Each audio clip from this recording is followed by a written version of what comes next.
Betsy Ann Thomas here for the American Intelligence Media. Thomas, I just want to point out to folks that keep saying, who are you guys and what are you doing? And well, we are not a news channel. We never claim to be news, and we're more than opinion. What we are literally two retired school teachers that just couldn't give up the blackboard. So we decided to teach civics and history using this fantastic medium of the internet. Well, it's our job to keep teaching the children. We've been asked by so many people to do so. And with all the people that we work with, it just became an avalanche of truth revelation. And so we are caught up in the avalanche, but we are riding the top of that avalanche like a wave in Hawaii. Well, that's what you would expect from good teachers. And surely you guys out there have had really good history teachers, or maybe it was a science teacher that really opened you up to a whole new area of exploration. And that's what we want to do for you. We want to make this interesting. We want to make sure that we're giving you truthful information. And you also have assignments. I mean, for example, your assignment is to take what we're teaching you and then go out and teach your circle of influence. Even if your circle of influence is only writing thoughtful comments in the YouTube boxes, but everybody needs to join in. We've got a world to wake up. Let's get going on Trump tweet decodes today, where we're looking at January 23rd and 24th, the first tweet. As the shutdown was going on, Nancy Pelosi asked me to give the State of the Union address. I agreed. She then changed her mind because of the shutdown, suggesting a later date. This is her prerogative. I will do the address when the shutdown is over.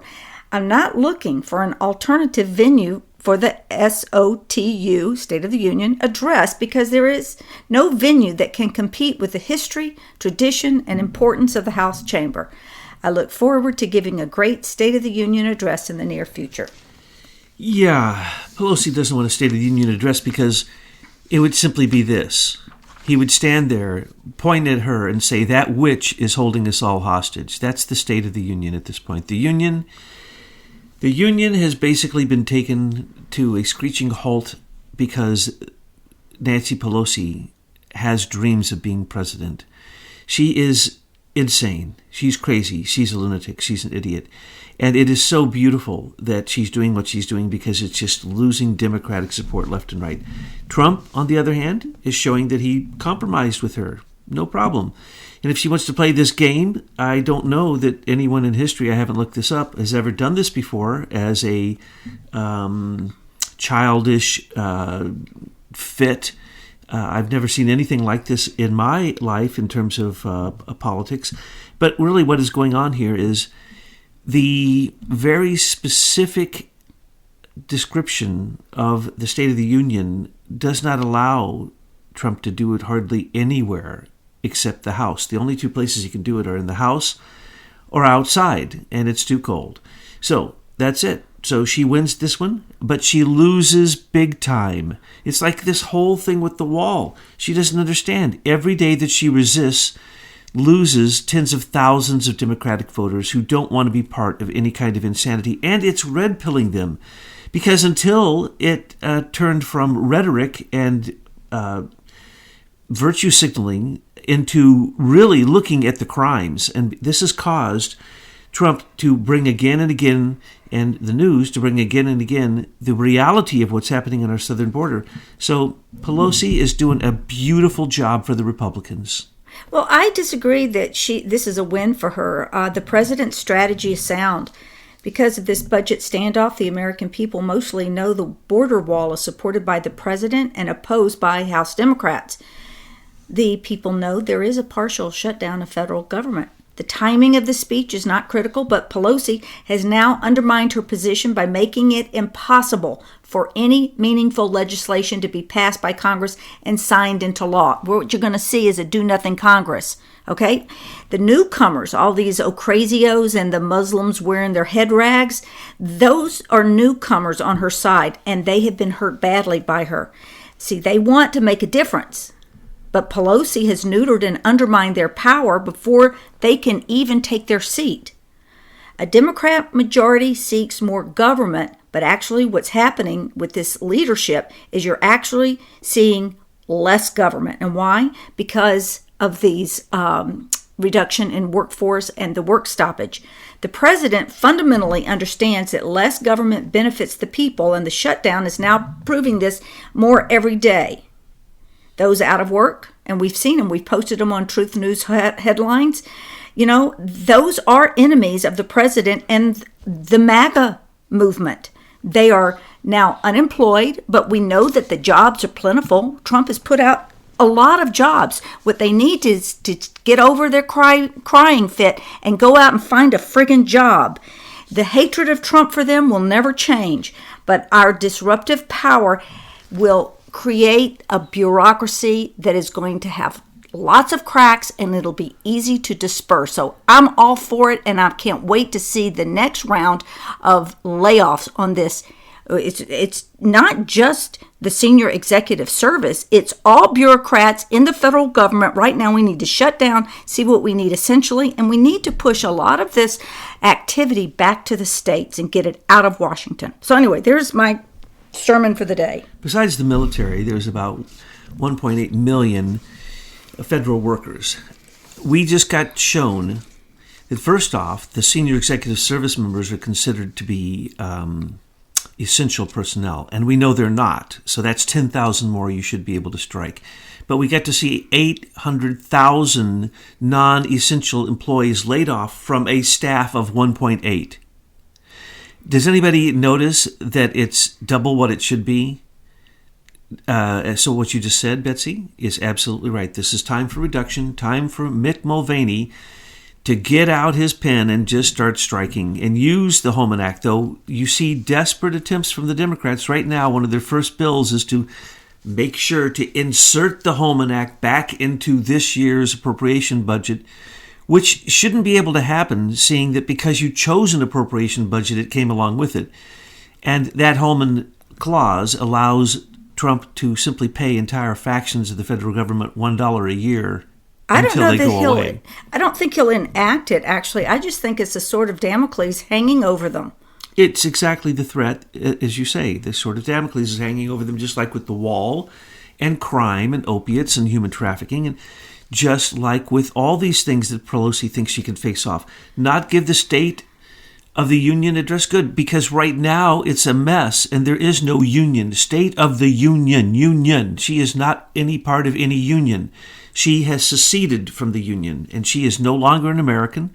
And at some point I want to talk about why Pelosi doesn't want a wall. Well, then why is she insanely fighting a wall? There's very good reasons for this.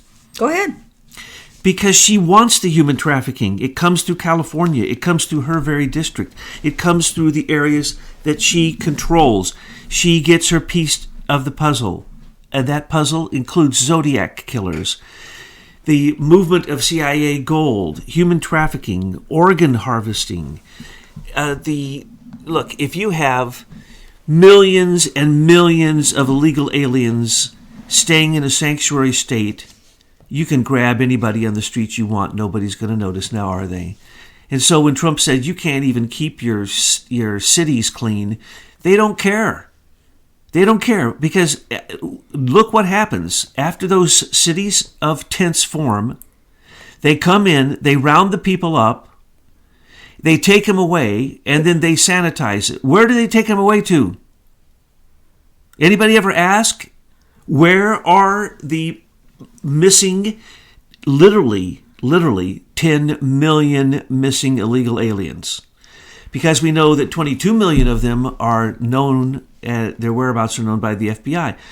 But there are probably another 10 million or 20 million that have come into the country illegally that are not known, without papers that the FBI doesn't know of.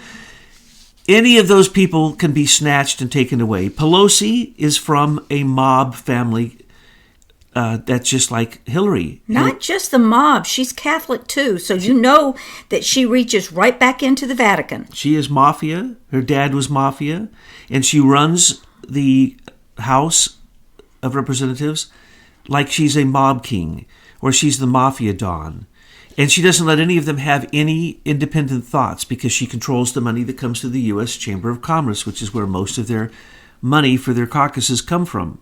And that is, of course, corrupt money, in many cases from foreign agents And that is what controls our Congress. Pelosi is part of that. She's part of the biggest criminal state, California. Her district is one where more crime has happened than probably any other district in California, especially unsolved crimes and especially highbrow crimes. And a lot of the fires, a lot of the, you name it. She is literally sitting on the biggest criminal enterprise in America, and it's called California. And she's got to keep that gate open so that plenty of stock, because it's human stock, comes through the gates. She doesn't want a barrier. She doesn't want a fence. She wants electronic sensors. She knows that won't work, and that will allow the people to continue to pour across. The illegal drugs in America come in through California. Everybody knows this. The CIA, both the CIA and the rogue CIA and other intelligence groups, as well as Hamas and Hezbollah and Al-Qaeda and ISIS, all those groups all come through her border. She wants them there. MS-13, come on across. Any corruption, any crime. Why? Because it creates the chaos that she needs to put forth basically her socialist agenda. We have gone from a Democratic Party to a socialist party, and she is the leader of it. The next tweet is about a book written by Doug Weed called Game of Thorns, and the president's pointing this out. It covers the campaign of 2016. A quote from it: "This is everything FDR dreamed about, the New Deal to put America back to work. Think of LBJ. He gave people food stamps and welfare. Donald Trump's giving them a job. He's got a lot of good things to talk about. News stories will not accurately cover him, should correct." And the reason you don't hear a lot of excitement from me, because I'm sure we'll read it and it'll just be another vanilla, boring book about, elections and all this stuff. Because, these authors, they never really get into the real truth of what's going on. I mean, is he going to talk about how the senior executive service is thwarting the president? Is he going to talk about the 100-year propaganda war that is creating this thing called fake news?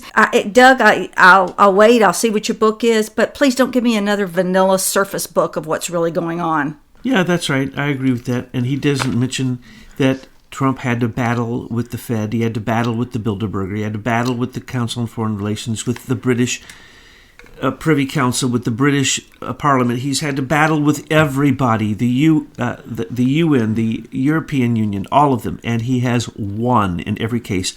We are just sitting around now as the great disruptor, the great wrecking ball, is still waiting for some things to fall down that he's knocked down.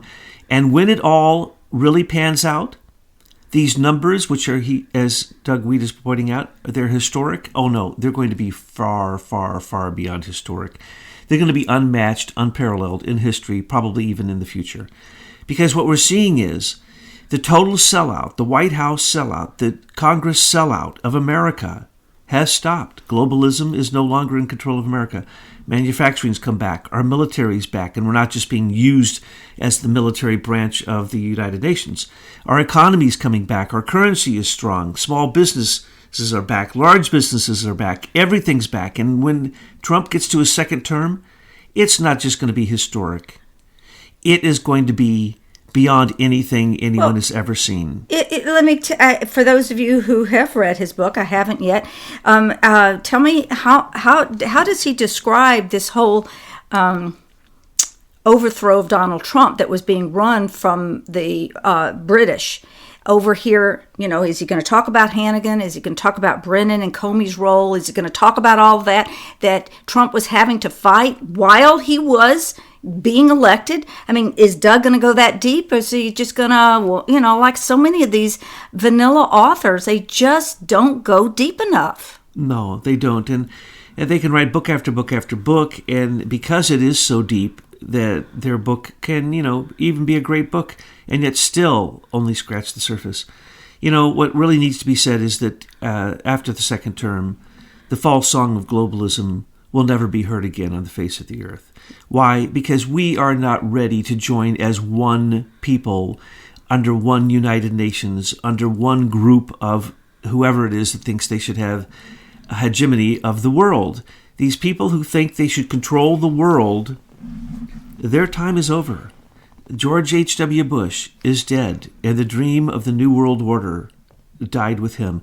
And when Trump came, globalism got kicked in the butt, and we're not going to see it anymore. And again, he did all of this fighting against almost every single person that he had to come up against in the political arena, except, of course, for his family members.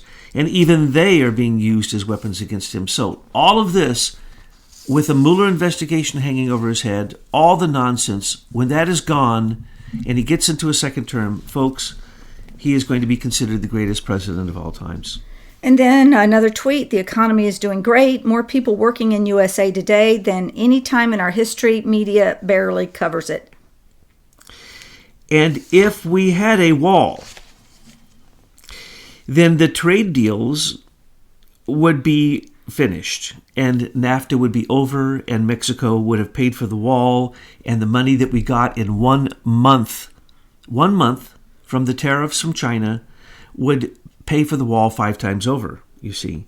And when this happens, and it will happen, that Trump will get the wall, he will balance the budget, he will get rid of the U.S. Fed, and that will get rid of the IRS, because when we close the border, that will save us not $100 billion a year, probably more like $350 billion a year if you look at all that is going on. And if you deport those who don't belong here, we will have people coming in through the port of entries so rapidly with so many skills to take the jobs that we do have that basically we will have so much winning, there will not need to be an IRS. There will be, and I'm predicting this, second term of Trump, he will basically say the IRS no longer exists. It is a complete waste of time. Well, they're just henchmen for the Federal Reserve. So what is he going to do with the Federal Reserve? Any thoughts about that? Oh, he will simply default on the loan. It's an odious debt. We could never pay it back. Yeah, and in fact, all it takes is a simple act of Congress, and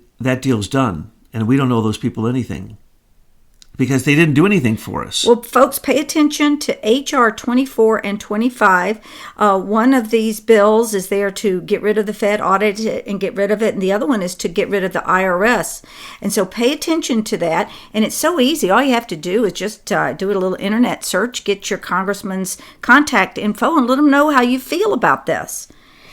Okay, the next tweet. So interesting that bad lawyer Michael Cohen, who sadly will not be testifying before Congress, is using the lawyer of crooked Hillary Clinton to represent him. Gee, how did that happen? Remember July 4th weekend when Crooked went before FBI and wasn't sworn in? No tape? Nothing? Now, there's a whole lot to be decoded. Oh, there is so much here. But I have to say, isn't that interesting that so once beautiful. We really busted this Felix Sater guy, and you guys out there in the audience, y'all have been amazing. You have pushed out this material on Felix Sater all over the place. So there is nowhere for Michael Cohen to run where we patriots are not going to ask him, what is your relationship to Felix Sater? And what is Felix Sater's relationship to James Comey? And how are you boys actually operating to set up this whole Trump-Russia collusion thing? That's right, Betsy. We told everybody if Cohen goes before the House, or goes before testifying before the Congress, and he is asked one simple question that brings up Felix Sater, who we believe, Michael Cohen supposedly had a shoulder operation. Yeah, right. No, that's the reason he has a black eye and his hands are bloodied and his knuckles are blood. Okay, yeah, right. No, they are old friends who've been in many fights together, barroom brawls. That's why Felix Sater got arrested the second time and was turned into an FBI asset, because he almost killed a person in a barroom brawl. Okay, Felix Sater is a nutcase. Michael Cohen is not testifying, not because of a tweet of Trump that said, look at Cohen's father-in-law, who we told you who his father-in-law is. Totally corrupt person. By the way, that father-in-law was involved with the taxi medallions in New York City and in Chicago and corrupt deals. Well, so was David Swartz. So when Trump is asking the question, gee, how did it happen that David Swartz became the lawyer for Michael Cohen and he was also the lawyer for crooked Hillary? He is pointing at the astounding corruption that everybody knew about Michael Cohen and his father-in-law and his firm and everyone he represented. Michael Cohen represented the underbelly of New York, and Trump had to deal with the underbelly of New York all the time. And so, yes, you have multiple lawyers. Michael Cohen was one of Trump's lawyers, okay? And he was on a retainer, and he used the retainer funds to pay two whores to shut up, who had already been paid by David Brock to tell lies. So it's complete nonsense. How did David Schwartz become the lawyer for Michael Cohen? Because he needed, in Michael Cohen's case, he was charged with fraud with these taxicab medallions, and David Schwartz was on the other side of the team fighting it before, so he was a good representative for that. Notice how there wasn't anything fraudulent or the way that the mob and the mafia and the Russian mafia wasn't brought up in terms of Cohen's real activities. Cohen should be going to jail for the rest of his life, just like Paul Manafort, because they are both so dirty, they're so corrupt. Of course, Trump knew he was using corrupt people. You have to when you're dealing with corruption. Now, his other decoded message here that must be brought out is that when he is talking about Hillary Clinton, remember the July 4th weekend when Crooked went before FBI and wasn't sworn in, no tape, nothing? She was not even considered a person of interest in the midterm exam investigation. She wasn't questioned. She was never even looked at. Can you imagine? The person who committed the greatest espionage crime in American history was not even looked at by Peter Strzok and the others who came to sit and have a chat with her. And as she sat with her legal counsel, and they said, "Oh, don't worry, we'll destroy the evidence for you," the FBI said. And literally, she was not even a person of interest. In other words, they weren't even allowed to ask her a question, and they didn't write anything down. There were no 302s. There was no tape recording, nothing. That's the way it was treated, and Comey and his gang and his bunk buddies and Lisa Page, they were doing this the whole time. The whole world should have been seeing this, and Comey should have been fired, and he should have been called before Congress for just the perjury testimony that he gave before Congress repeatedly, as well as his false statements he made to the public repeatedly. So when we're talking about this little tweet here, we're talking about the fact that Hillary Clinton didn't even need a lawyer after her crimes of the century, but a lawyer that was on retainer to handle the scum that try to get after a billionaire like Trump, Michael Cohen. He gets off with only 3 years in jail. But he did get beat up pretty good, and that's the reason he really is not coming to testify, is not because Trump and Giuliani threatened him. That's a lie. It's because either Felix Sater himself or one of his friends beat the snot out of him. Yeah, and patriots, we've got him in a pickle. Keep putting pressure on Congress that as soon as Michael Cohen shows up, to make sure to ask him the questions that we've been showing you. Those are the questions that he does not want to answer, and the Congress people don't want to ask. Now let's go a little deeper, Thomas. Michael Cohen's testimony is very important for their strategy to impeach Trump. So how's that going to work out for Nadler if they can't even get Cohen to testify? This, as we said, is the linchpin. And Michael Cohen, if he revealed the linchpin, would cause the whole thing to crumble. What, the linchpin being Felix Sater? Yes. Okay. Because Felix Sater he's not smart. He is a braggart. He is an idiot. He will not testify very well, even if he has good lawyers, and it will come out a mess. But his daddy's not going to be very happy that Felix is in front of Congress. I mean, well, that his name is coming in front of Congress. If Felix Sater's dad comes before Congress... No, I didn't mean his dad, but his name. His name, yes, and or his dad. I'm talking about his name, and the other day, they brought up Felix Sater's name in an alternative news article where they actually mentioned who Felix Sater's father works for. You don't want to do that. You don't want to do that. I won't say his name out loud because people die. And I'm not talking about one person. I'm talking about multiple people who've died simply because they said his name out loud. Well, then what we all need to do is everybody talk about him. Oh. You can't take out everybody. Oh, if you do that, then the entire Russian mafia in New York and the city of London comes crumbling down, and their accounts in Cyprus just, oh no. If you do that, the whole Russian oligarch thing it would cause a changing of the chairs on the Titanic. It wouldn't be good. So they've got to keep Michael Cohen out of Congress. So he's going to use this lame attempt that Trump is threatening him to stay out. Otherwise, the only thing they have is Trump looks like he wears orange makeup. They don't like Trump's hair. Trump said something to Putin with a translator that we want to see because we're going to impeach him for that. They have no crimes. The only crime, let's go back to this. The only crime they have out of the entire Mueller investigation related to Trump is Michael Cohen pleading guilty for election campaign irregularities. First off, it wasn't an irregularity. Michael Cohen did that. Trump did not do that. There's no proof to it, and that is what they were counting on to use for impeachment.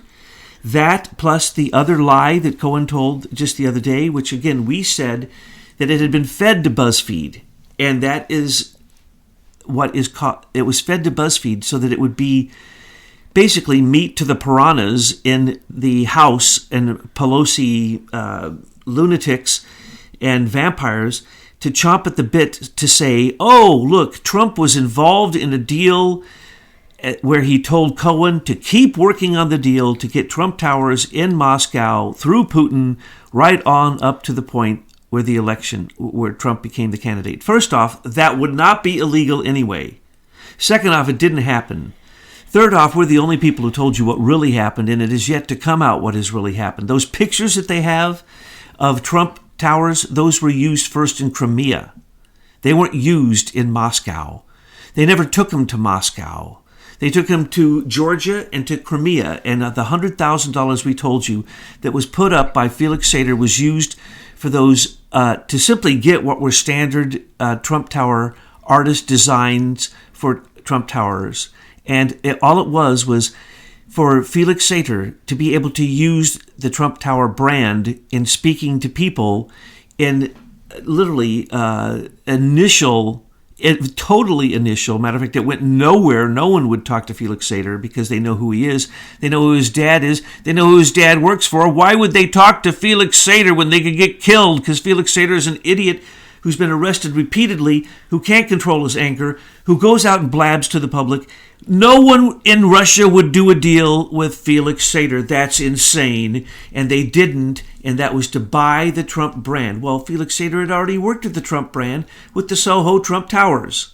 He probably had those pictures already in a folder. So when you saw those come out, if you saw them come out in the news, those were not created or signed off by Donald Trump. Trump wasn't close to getting Trump Towers in Moscow with Putin.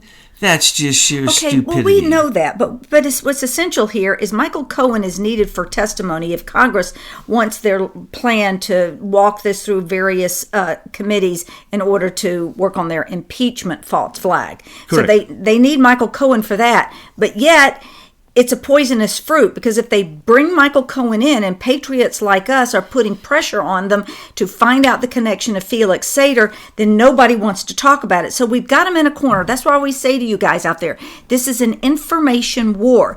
And the team with the most and best information wins. So you have the information you need to immobilize Michael Cohen. Now, here's another tidbit that's come up where information is important. Kamala Harris has announced her 2020 run.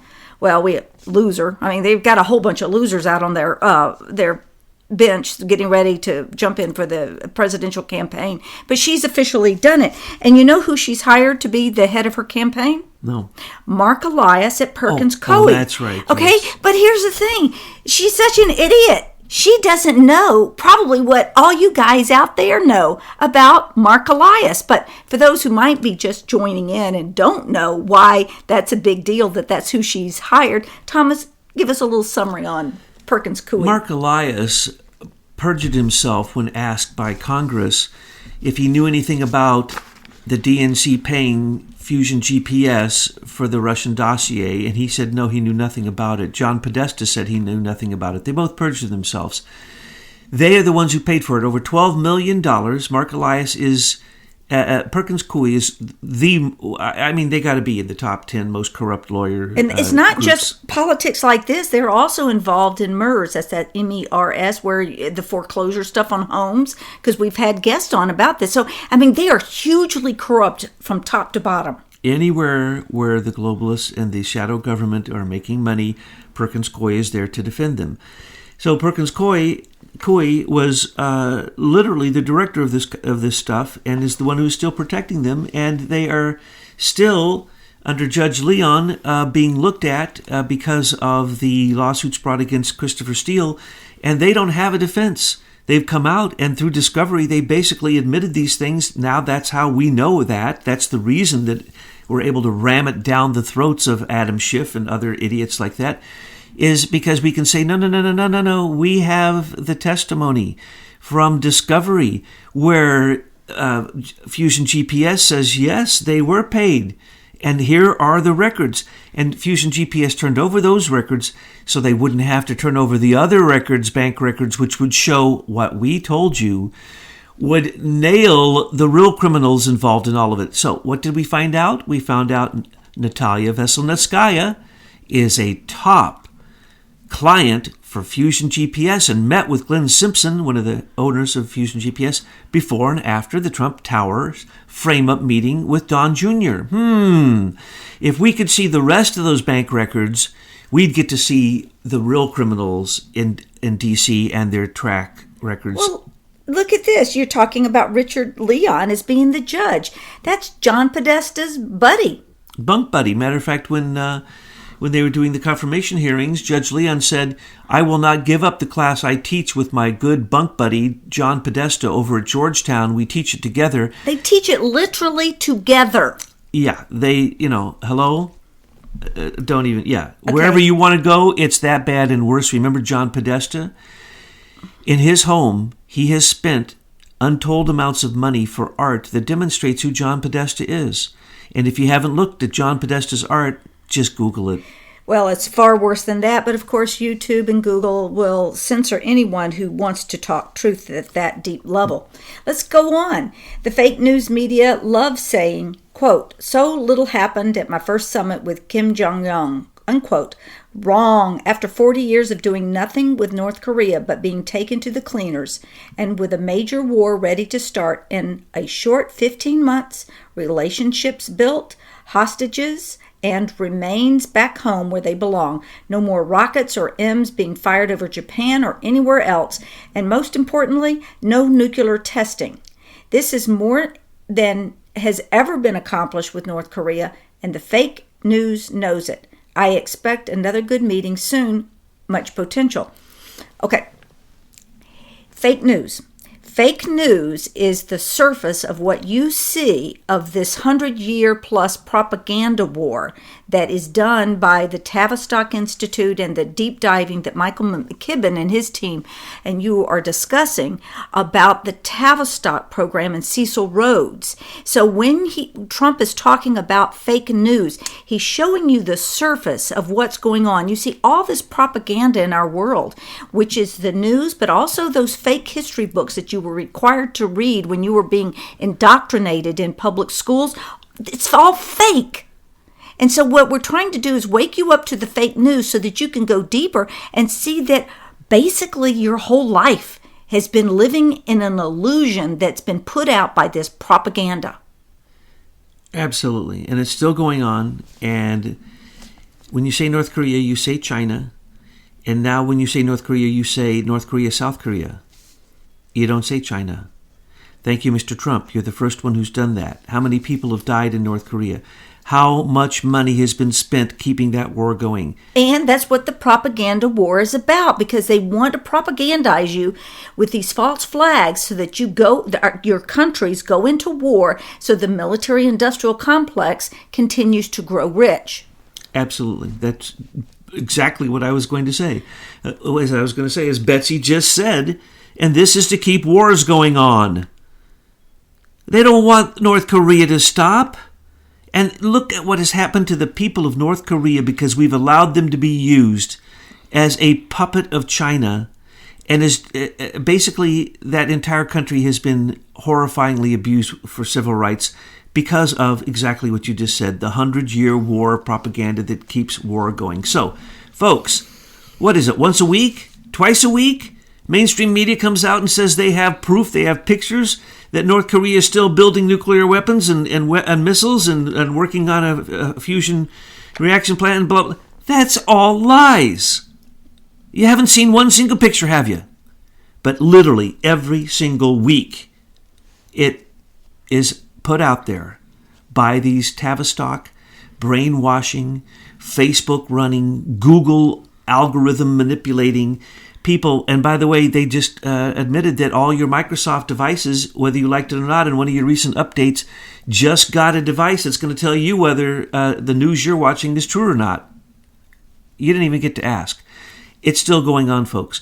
Lies. Don't believe the things you hear about North Korea. North Korea and South Korea, they are basically united now, okay? They already knocked down the wall. They gave back the bodies. They clearing the demilitarized zone. I mean, what more do you want? They're already having endless, nonstop meetings, North and South Korea, on economics, on exchange, on people going across the border, blah, blah, blah. Don't believe the lies. Here's what you should believe, the truth. The truth is, Trump is the only one who could do it. How did he do it? He did what no politician does. He stood up and he spoke the truth. Yeah, he called him names. Little Rocket Man. He made fun of him. He said, go ahead, push your button. I got a bigger button. Shoot your missiles. I got bigger missiles. And what were we having? Missiles that could have been loaded with nuclear warheads, but they weren't, because we knew the stage they were at, because we knew where they stole those warheads, and we knew where they stole the rockets that they put them on. And that's the reason they won't show you anything. And they already blew up most of their research because it was coming from the Ukraine.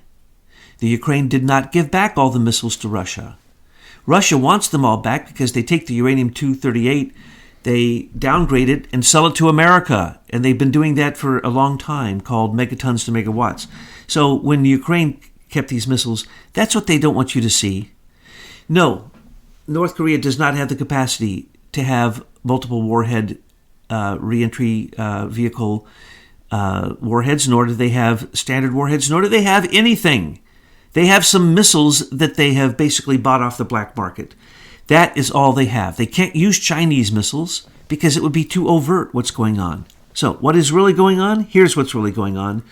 Clinton, Bush, and Obama gave North Korea $4.5 billion, built them 2 nuclear reactors, and they took one of them and some of those billions and made a breeder reactor so that they could create the plutonium for their own weapons. In other words, our presidents, Clinton, Bush, and Obama, gave North Korea/China, our enemy, the very technology that they needed that we now are so upset about. Hello? That's kind of like John Kerry saying that Trump should resign, when John Kerry gave $150 billion, a lot of it in cash, to Iran, and Iran turned it into buying missiles from Russia and China that then they took into Iraq and into Syria that they are now firing against Israel. When will John Kerry go to jail? When will he resign from his Logan Act illegal visits around the world? But he's protected by the Pope. Well, why? Because he's a Knight of Malta? Yeah, I mean, these guys are all running around. I mean, he is clearly violating the Logan Act, but he continues to run around the world preaching his own form of diplomacy. So you have to wonder who is protecting him. And when you look at all of these, you look at Robert Mueller, we looked at Joseph, we looked at Mifsud, we've looked at that new guy, Stephen Rowe. All these people seem to be attached to the Knights of Malta and to the Vatican. And if they're not attached to that, they're attached to the British monarchy and the Queen. So we've got the Pope and the Queen running the joint here. When you say globalism, you say Knights of Malta. So yes, certainly John Kerry is a globalist.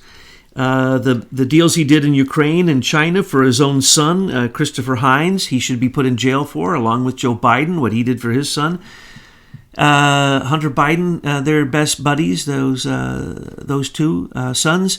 And basically they were getting billion-dollar deals in areas that they have no experience whatsoever. Look, I got an idea for the Pope, though. He's got that wall already. I think we need to put all the Jesuits in there, all the pedophile priests, and then we need to create a wall or a border where the gates stand and just leave them inside that 39-foot wall for centuries. Yeah, they got a garden back there. The Pope has a beautiful, beautiful garden. I actually got into it once. And they can grow their vegetables there, and they can eat each other because they're eating the rest of the world. That's right. So, and then it'll protect the rest of Italy to thrive and grow and get their house in order. Now, I just want to go back to North Korea. Trump was the first one to stand up and speak the truth. First one. And then he was the first one to actually talk with North Korea. Isn't that amazing? Political leaders of nations who say they won't speak with their enemies. Well, that sounds like Nancy Pelosi. You have nailed that one. That is exactly what it is. That is nothing but fascist insanity. That has nothing to do with democracy, any republics, any kind of freedom or anything else. And then, like so few other presidents that we've ever had, and certainly so few other politicians, Trump is willing to walk the talk.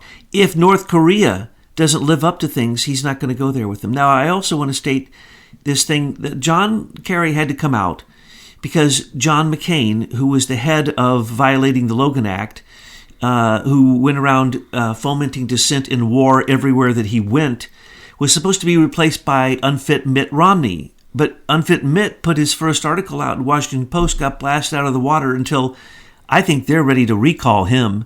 Matter of fact, they had to recall a few people. But the point is that now Nancy Pelosi, unprecedentedly, as the Speaker of the friggin' House, went into a war zone to undo the very negotiations that Pompeo just did in Afghanistan and in Egypt and in Brussels. Again, Logan Act violations. The Speaker of the House should stay in the House and actually negotiate things and actually pass laws and resolutions and bills instead of spending their time in a Hawaiian resort. We don't have a globalist problem in the United States as much as we have an old biddy problem. And I'm talking about the old biddies. Dianne Feinstein and Maxine Waters, Nancy Pelosi, Ruth Bader Ginsburg. I mean, what's up with these old women that should be retired or in a nursing home running our country with their dementia? Political correctness.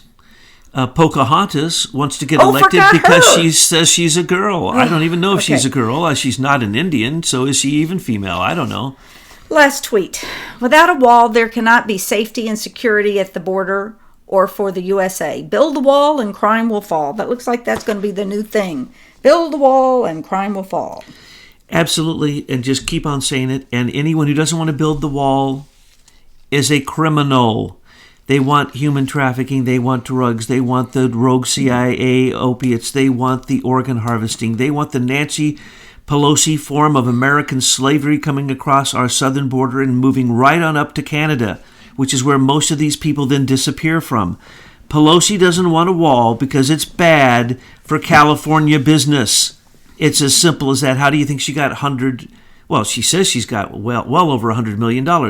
How'd she get that on her little salary in the House, huh? Here's how she got it. Because of the cartel lords on the southern border of California. The wars are nonstop. The money is infinite.